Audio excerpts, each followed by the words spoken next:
Kama ambavyo tuliahidiana jana ni kwamba moja ya jukumu letu la kimsingi baada ya Simba kufuzu kucheza fainali ya kombe la shirikisho linaloandaliwa na shirikisho la mpira wa miguu barani Afrika CAF, moja ya ajenda yetu kubwa kabisa iliyoko juu kabisa ya ajenda zetu zote ni kuhakikisha uwanja huu unachezewa.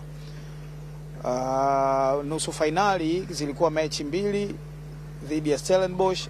Moja ambayo ilitakiwa kuchezwa nchini ilienda kuchezwa katika uwanja wa Amani Zanzibar kwa maombi ya serikali ya Mapinduzi ya Zanzibar, ili upande mwingine wa muungano upate nafasi na wenyewe ya kushuhudia mtanange huu. Lakini sasa kama ambavyo mnafahamu, tunashukuru serikali ya Mapinduzi ya Zanzibar kwa hosting ile, lakini uwanja wa Amani, unajua sitting capacity ni watu 15,000. Tanzania wengi zaidi wangependa kushuhudia mechi hii wakiwa uwanjani.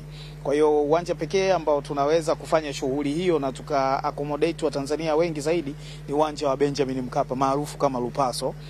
Kwa hivyo tuko hapa kuhakikisha kwamba matatizo yaliyotokea katika mechi ya robo finali ambayo Simba walicheza na Al Masry hapa hayatokei tena.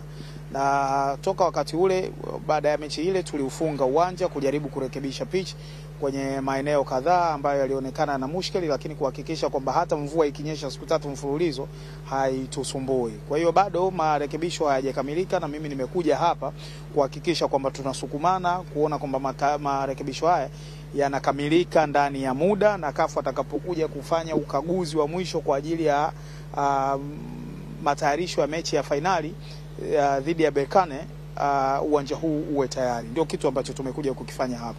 Kwa hivyo ningewaomba labda tupitishwe na wataalamu mahali walipofika, progress iliyofikia na nini kinatazamiwa na lini uwanja utakuwa tayari, alafu tutaongea baada ya hapo.